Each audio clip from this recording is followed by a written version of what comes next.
My name's Ross Arnett. I'm a macadamia farmer on the northern rivers of New South Wales. My farm Malua is about 15 minutes east of Lismore, and I've been here for 12 years farming full time. On the farm here we have 2,000 trees grown over 10 hectares with 4 different Hawaiian varieties. Having 4 Hawaiian varieties helps with pollination and also season variability with nut production. They're on wide spacings and I produce around 3 tonnes per hectare at the moment, which will increase up towards 5 as the trees mature. The farm history goes back 5 generations when my ancestors settled it in 1872. It was originally a dairy farm and then it became a Pole Hereford stud. About 20 years ago I started putting in some macadamias, and in the last 12 years I've been farming full time.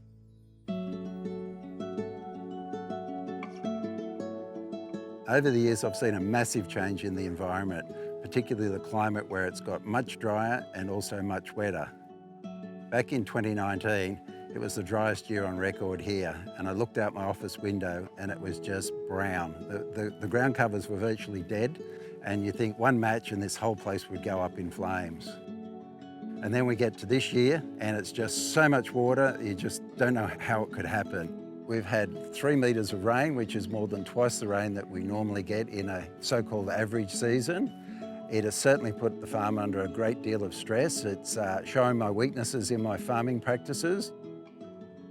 The insect population has been decimated this year with the floods. It's been really difficult on the beneficial insects in the orchard, the spiders and lacewings and hoverfly, and also I did a soil health card check and I was shocked to see there was 0 earthworms in my sample. So over the last 7 years I've tried to implement more resilient processes in my system here to help with these changes in the climate. I've opened up my canopies to let more light through my trees, and I've grown cover crops. Cover crops have a range of roles. Part of it can be bringing in insect diversity to counter the pests in your macadamia trees. You can also use them as just organic material to build that level up, and then also as a nutrient recycler, and also to break up compaction in the soil profile as well.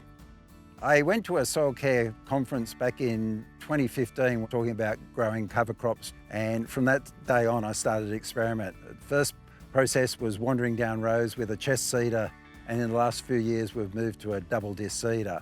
And in that time we've changed our seeding methods quite dramatically. You know, there was a lot of brassicas growing in the first lots because they're simple to do, and then we got more complex mixes over the time where we're trying to get that diversity in plants that then give diversity in soil biology. I have 2 distinct parts to my orchard floor. There's the part near the tree where the sweeper of the harvester goes. So that needs to be kind of a low growing, tightly knitted ground cover so no soil is removed. So what I'm trying to get is the basket grass here, dichondra and broadleaf carpet grass. These allow the harvester to pull the nut out quite easily, but also stop erosion from happening around the base of the tree there.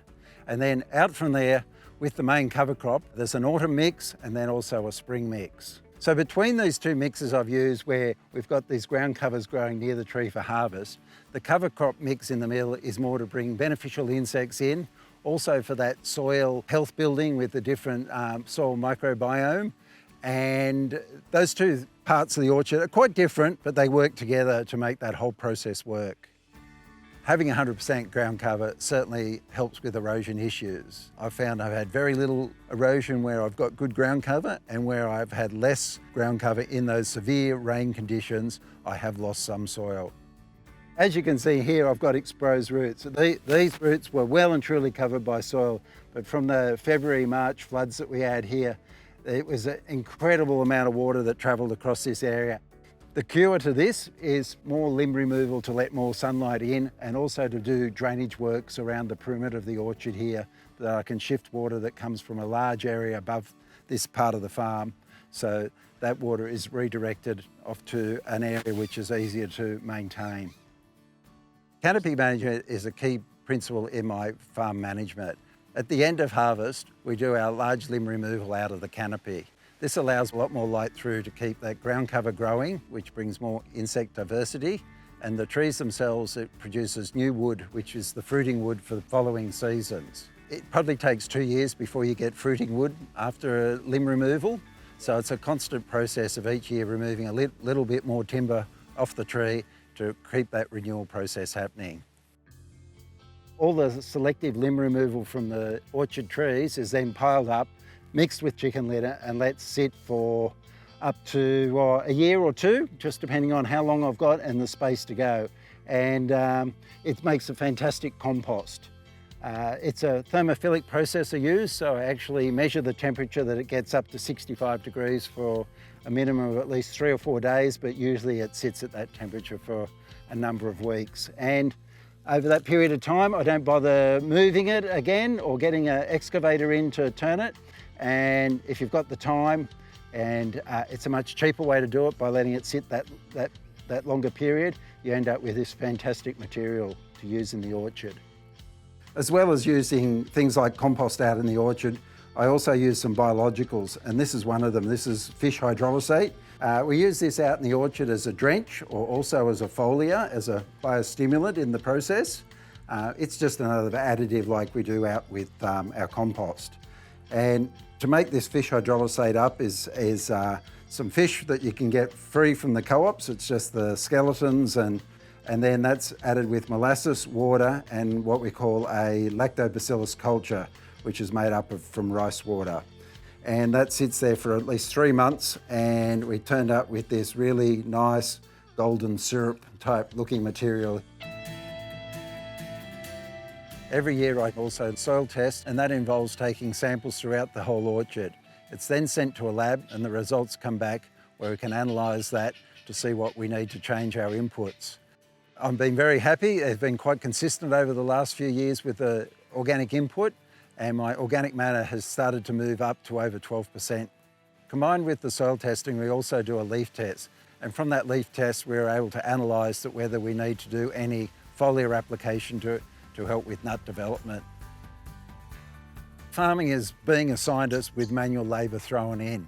It's always been a challenge to look at people doing it and trying to work out why do they do it like that, and then my thoughts always turn to go, how can I do it better myself? It's about making it a better farm all the time, a more diverse farm, a more resilient farm, and I just want to make it a better process.